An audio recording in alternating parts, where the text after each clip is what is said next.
하나님의 인정을 받기 위해 영국 노스햄스턴의 작은 마을에는 총명하기로 소문난 조지와 윌리엄이라는 두 형제가 있었습니다. 직조공인 아버지는 두 아들을 자랑처럼 여겼고 꼭 성공해서 가문을 세워야 한다고 입버릇처럼 말했습니다.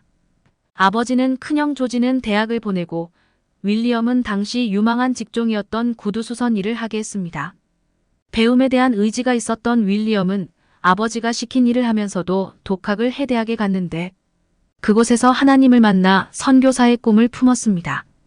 아버지를 비롯한 가족들은 명문대를 나와 성공한 정치인이 된 형을 거론하며 기껏 대학을 나와서 한다는 게 그런 일이냐며 폄훼했지만 윌리엄은 선교라는 개념이 잡혀있지도 않은 시대에 인도로 가서 평생을 그곳에 있었습니다.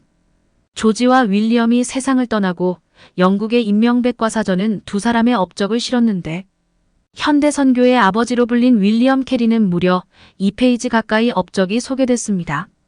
그러나 정치인이었던 형은 그저 윌리엄 캐리의 형 정치인이라는 짧은 소개가 전부였습니다. 성경에 기록된 믿음의 위인들 역시 세상적으로는 실패한 초라한 삶을 살다 간 사람들이 대부분이었습니다. 그러나 인생의 진정한 성공은 사람이 아닌 하나님의 평가로 결정됩니다. 나의 욕심, 세상의 평가가 아니라 하나님의 선한 인도하심을 따르십시오. 세상의 평가에 크게 상관하지 않고 오직 하나님의 인정을 받기 위해 하나님의 말씀에 순종하는 믿음에 대해 생각해 보겠습니다. 오늘의 말씀 베드로전서 5장 6절 찬송가 284장 461장. 그러므로 하나님의 능하신 손 아래에서 겸손하라 때가 되면 너희를 높이시리라. 사람들은 대부분 다른 사람들에게 좋은 평가를 받고 싶어 합니다. 그래서 최선을 다해 실력을 향상하려 합니다. 그 결과 좋은 평가를 받으면 기뻐하지만 나쁜 평가를 받으면 분노하기도 하고 좌절하기도 합니다.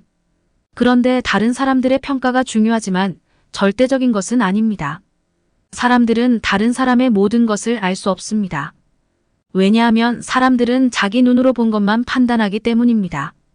그리고 사람은 변하기 마련이지만 다른 사람에게 한번 내린 평가는 쉽게 바뀌지 않습니다. 우리에게 가장 중요한 것은 우리를 향한 하나님의 평가입니다. 세상 사람들은 우리를 모두 알지 못하고 평가하지만 하나님은 우리를 온전히 아시기 때문입니다. 그래서 우리는 하나님께서 우리를 어떻게 평가하실지 늘 고민하고 하나님께 인정받기 위해 노력해야 합니다. 하나님을 온전히 믿고 따를 때 하나님께서 칭찬하십니다.